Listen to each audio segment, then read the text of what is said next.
سیدنا نوح علیہ السلام جس وقت اللہ کے حکم سے آپ نے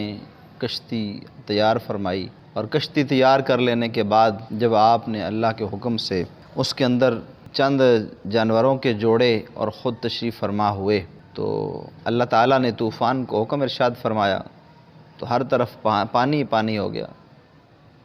اور جب ہر طرف پانی پانی ہو گیا تو حضرت نوح علیہ السلام کی کشتی جب جودی پہاڑ کے قریب پہنچی اور سارے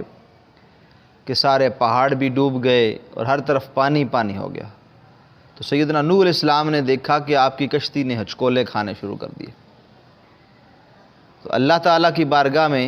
عرض گناہ ہوئے، میرے مالک مجھ سے کیا کمی رہ گئی ہے کہ تو اب مجھ سے ناراض ہے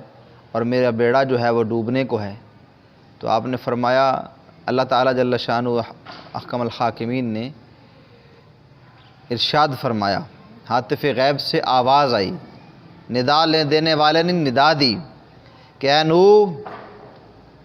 ہم نے تجھے اس پوری روئے زمین کے اوپر آدم ثانی کے لیے چن لیا ہے، تو دوسرا آدم ہے،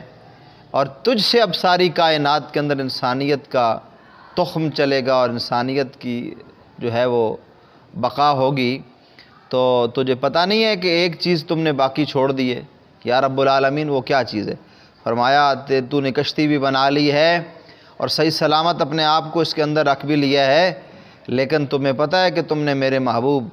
جناب رسول اللہ صلی اللہ تعالی علیہ وسلم کا نامی محمد اس کشتی پر نہیں لکھا۔ اس کشتی کے کو نجات دینے والی، نجات دینے کا ایک ہی تیرے پاس ذریعہ ہے کہ اپنی انگلی سے اس کشتی کے اوپر میرے محبوب کا نام لکھ لے۔ حضرت نوح علیہ السلام نے اس کشتی پر جب نام محمد لکھا تو اللہ تعالیٰ نے اس کشتی کو نجات نصیب فرما دی۔ تو جناب حضرت نوح علیہ السلام کی اس عمل پر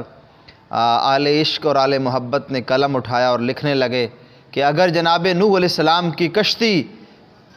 جناب رسول اللہ کے نام سے نجات پا سکتی ہے تو جناب رسول اللہ صلی اللہ علیہ وسلم کا امتی کریم آقا علیہ السلام کے نامی اس میں گرامی سے کیسے نجات نہیں پا سکتا۔ سبحان اللہ و بحمدہ، سبحان اللہ العظیم۔ اللہ تعالی ہم سب کو نسبت رسالت پر